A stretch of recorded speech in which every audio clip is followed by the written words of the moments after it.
돈을 버는 것과 돈을 지키는 것, 이 두 가지는 전혀 다른 능력입니다. 많은 사람들이 부자가 되기 위해 앞만 보고 달립니다.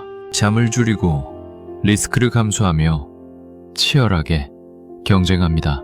그렇게 해서 부를 얻습니다. 하지만 그 부를 죽을 때까지 유지하는 사람은 얼마나 될까요? 역사는 증명합니다. 로마 제국도, 거대 기업도, 그리고 수많은 백만장자들도 성장에는 성공했지만 생존에는 실패했습니다. 부자가 되는 것은 공격입니다. 하지만 부자로 계속 살아남는 것은 수비입니다. 공격에는 대담함과 낙관주의가 필요하지만 수비에는 겸손함과 약간의 두려움, 즉 파라노이아가 필요합니다. 오늘 우리는 단순히 돈을 버는 법을 넘어 험난한 세상에서 당신의 부를 영원히 지키고 확장시키는 생존의 기술에 대해 이야기할 것입니다. 지금부터 마음을 차분히 하시고 이 원칙들을 당신의 무의식에 새기시길 바랍니다. 본격적인 법칙을 이야기하기 전 1929년 10월의 어느 날로 돌아가 보겠습니다. 미국 주식시장이 하루아침에 붕괴하던 날, 두 명의 남자가 있었습니다. 한 명은 제시 리버모어라는 전설적인 트레이더였습니다. 그는 시장이 폭락할 것을 예측하고 공매도를 걸어 그날 하루에만 현재 가치로 30억 달러, 우리 돈 약 4조 원을 벌어들였습니다. 그는 집에 돌아와 아내에게 말했습니다. 우리는 이제 엄청난 부자가 되었어. 하지만 같은 날 에이브러햄 거만스키라는 부동산 재벌은 가진 모든 돈을 주식 상승에 걸었다가 전 재산을 잃고 실종되었습니다. 그는 부자가 되는 기술은 알았지만 위기에서 살아남는 기술은 없었습니다. 그렇다면 4조 원을 번 제시 리버모어는 행복하게 살았을까요? 비극적이게도 그는 4년 뒤 무리한 투자를 반복하다 파산했고 결국 스스로 생을 마감했습니다. 부자가 되는 순간의 짜릿함은 거만스키와 리버모어 모두 맛보았습니다. 하지만 부자로 계속 살아남는 것은 두 사람 모두 실패했습니다. 이것이 바로 우리가 생존의 법칙을 배워야 하는 이유입니다. 워런 버핏의 파트너 찰리 먼거는 말했습니다. 나는 부자가 되고 싶었던 게 아니다. 나는 그저 독립성을 원했을 뿐이다. 부자로 살아남기 위한 첫 번째 조건은 자신이 언제든 틀릴 수 있다는 사실을 인정하는 겸손입니다. 돈을 벌 때는 내가 맞다는 확신이 필요합니다. 그래야 투자를 하고 사업을 벌일 수 있으니까요. 하지만 돈을 지킬 때는 내가 틀릴 수도 있다는 두려움이 필요합니다. 이 두려움은 나약함이 아닙니다. 이것은 당신의 자산을 지켜주는 안전장치입니다. 많은 부자들이 성공에 취해 자신의 능력을 과신합니다. 나는 운이 좋아서 성공했다 라고 말하는 부자는 계속 부자로 남지만 나는 실력이 뛰어나서 성공했다 라고 믿는 순간 시장은 그 오만함을 징벌합니다. 당신이 지금 부를 이루고 있다면 혹은 부를 향해 가고 있다면 기억하십시오. 어제 당신을 부자로 만들어준 그 방식이 내일은 당신을 가난하게 만들 수도 있습니다. 세상은 변합니다. 겸손하게 세상의 변화를 관찰하십시오. 자신의 성공 요인 중 최소한 30%는 운이었다고 인정하십시오. 그 인정이 당신을 더 단단하게 만들 것입니다. 우리는 워렌 버핏과 그의 단짝 찰리 먼거를 투자의 귀재라고 부릅니다. 하지만 원래 이들은 2명이 아니라 3명의 단짝이었다는 사실을 아십니까? 그 세 번째 친구의 이름은 릭 게린입니다. 1970년대 워런 버핏, 찰리 먼거, 그리고 릭 게린은 똑같이 똑똑했고 똑같은 투자 철학을 가지고 있었습니다. 하지만 지금 릭 게린의 이름을 아는 사람은 거의 없습니다. 버핏은 훗날 그 이유를 이렇게 설명했습니다. 찰리와 나는 부자가 될 거라는 건 알았다. 우리는 부자가 되는 게 급하지 않았다. 하지만 릭은 달랐다. 그는 너무 급했다. 릭 게리는 빨리 부자가 되기 위해 대출을 받아 레버리지를 썼습니다. 그리고 1974년 시장이 70% 폭락했을 때 그는 버틸 수 없었습니다. 마진콜을 당했고 자신의 소중한 버크셔에서의 주식을 헐값에 넘겨야 했습니다. 루이 게리는 능력 부족이 아니라 기다림의 부족으로 탈락했습니다.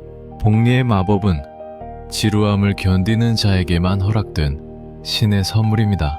지구상에서 가장 무서운 힘은 무엇일까요? 아인슈타인은 그것을 복리라고 했습니다. 부자로 계속 살아남는다는 것은 이 복리의 마법이 끊이지 않게 하는 것입니다. 큰 수익률을 쫓다가 한 번의 실수로 모든 것을 잃는 것보다 적당한 수익률이라도 아주 오랫동안 잃지 않고 유지하는 것이 훨씬 더 거대한 부를 만듭니다. 살아남는 것이 곧 이기는 것입니다. 단 한 번의 파산은 그동안 쌓아 올린 모든 복리의 그래프를 0으로 만듭니다. 0에 무엇을 곱해도 결과는 0입니다. 그래서 부자로 살아남는 사람들은 최고 수익을 노리는 것이 아니라 최악의 상황을 피하는 데 집중합니다. 현금을 보유하는 것을 두려워하지 마십시오.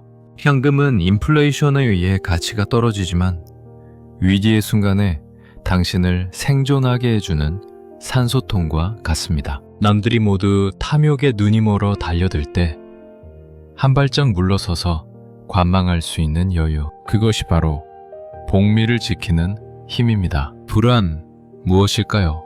비싼 차, 화려한 저택, 명품 시계, 이것들은 부의 결과물이기도 하지만 동시에 부를 갉아먹는 적이기도 합니다. 우리는 이것을 라이프스타일 인플레이션이라고 부릅니다. 소득이 늘어나는 만큼 지출도 똑같이 늘어난다면 당신은 부자가 된 것이 아니라 그저 돈을 많이 쓰는 사람이 된 것입니다. 진정한 부는 눈에 보이지 않습니다.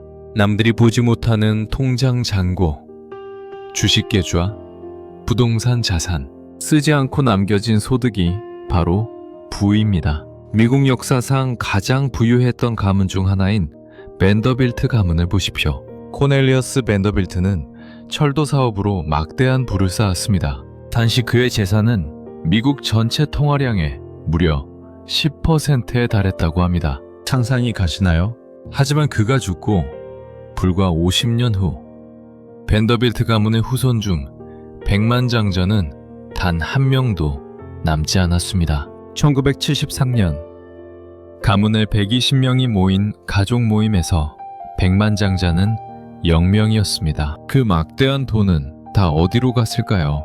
뉴욕 5번가의 화려한 맨션, 끊임없는 파티, 도박, 그리고 보여주기식 경쟁.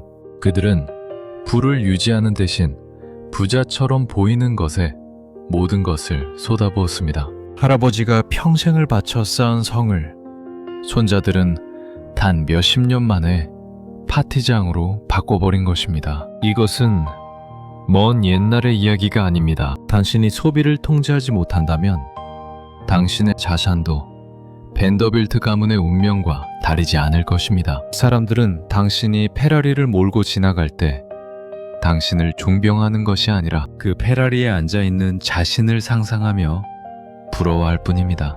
타인의 시선을 위해 돈을 쓰는 것은 밑빠진 독에 물을 붓는 것과 같습니다. 부자로 계속 살아남으려면 사회적 비교라는 지옥에서 탈출해야 합니다. 나는 이 정도 버니까 이 정도는 써야 해 라는 생각은 당신을 벼랑 끝으로 빕니다. 당신의 욕망을 통제하십시오.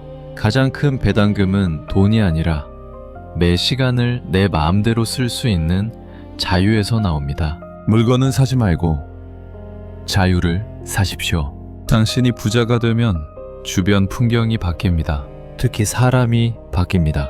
당신의 돈을 보고 몰려드는 사람들, 달콤한 제안을 하는 사기꾼들, 그리고 질투심을 숨기고 미소 짓는 옛 친구들. 부자로 계속 살아남기 위해서는 냉정하게 사람을 가려내는 눈이 필요합니다. 돈을 빌려달라는 요청, 확실한 투자처가 있다는 유혹, 이것들의 아니오라고 말할 수 있는 용기가 당신의 부를 지킵니다. 진정한 관계는 당신의 지갑이 닫혀 있을 때도 유지되는 관계입니다. 그리고 때로는 고독해져야 합니다. 대중의 소음과 휩쓸리는 정보에서 벗어나 오로지 자신의 판단과 철학으로 결정할 수 있는 고독한 시간. 그 시간들이 당신의 통찰력을 날카롭게 다듬어줍니다. 외로움을 두려워하지 마십시오. 부자의 길은 본래 좁고 외로운 법입니다. 마지막으로 작가 커트 보니거트와 조셉 헬러의 유명한 일화를 들려드리겠습니다. 어느 날 이 두 작가는 뉴욕의 한 억만장자가 주최한 파티에 초대받았습니다. 파티장은 화려했고 억만장자는 하루에 버는 돈이 조셉. 헬러의 소설 캐치 22가 평생 벌어들인 인세보다 많을 정도였습니다. 커트 보니거트가 친구인 헬러에게 물었습니다. 기분이 어떤가? 저 사람은 자네가 평생 번 돈보다 더 많은 돈을 단 하루 만에 벌고 있는데. 그러자 조셉 헬러는 미소를 지으며 이렇게 대답했습니다. 그렇지. 하지만 나에게는 저 사람이 결코 가질 수 없는 것이 하나 있다네. 그게 뭔가? 그것은 바로 충분함이라네. 이 대답은 그날 밤 파티장에 있던 어떤 보석보다 빛나는 통찰이었습니다. 충분함을 아는 사람은 더 이상 세상과 싸울 필요가 없습니다. 그는 이미 승리자이기 때문입니다. 부자로 계속 살아남기 위한 마지막, 그리고 가장 중요한 질문입니다. 얼마면 충분한가? 골라인이 계속 움직이는 게임에서는 결코 이길 수 없습니다. 10억을 벌면 20억이 부러워지고 100억을 벌면 1000억 가진 사람이 질투납니다. 이 욕망의 질주를 멈추지 않으면 당신은 결국 무리한 베팅을 하게 되고 모든 것을 잃게 됩니다. 스스로에게 멈춤 신호를 줄 수 있어야 합니다. 나는 충분하다. 이 깨달음은 자만이 아닙니다. 더 이상 돈을 위해 내 소중한 평판, 가족, 건강, 그리고 자유를 희생하지 않겠다는 선언입니다. 만족을 아는 부자는 무너지지 않습니다. 그들은 더 벌기 위해 무리하지 않으며 이미 가진 것에 감사할 줄 알기 때문입니다. 가장 부유한 사람은 가장 많이 가진 사람이 아니라 가장 적게 필요한 사람일지도 모릅니다. 지금 우리는 부자로 계속 살아남기 위한 마음가짐에 대해 이야기했습니다. 돈은 숫자가 아닙니다. 부는 세상과 나를 대하는 태도입니다. 겸손하십시오. 리스크를 관리하고 복미의 힘을 믿으십시오. 타임의 시선이 아닌 내면의 자유를 위해 소비하십시오. 사람을 볼 줄 아는 눈을 기르십시오. 그리고 충분함을 아는 지혜를 가지십시오. 이 원칙들이 당신의 삶을 단단하게 지탱해 줄 것입니다. 당신은 이미 부자일 수도 있고 부자가 되어가는 중일 수도 있습니다. 중요한 건 속도가 아니라 방향, 그리고 그 길을 끝까지 걸어가는 지속성입니다. 오늘 밤 당신의 부가 편안한 잠을 방해하지 않고 오히려 당신에게 깊은 평온을 선물하기를 바랍니다. 지금까지 여러분의 머니마니였습니다. 감사합니다.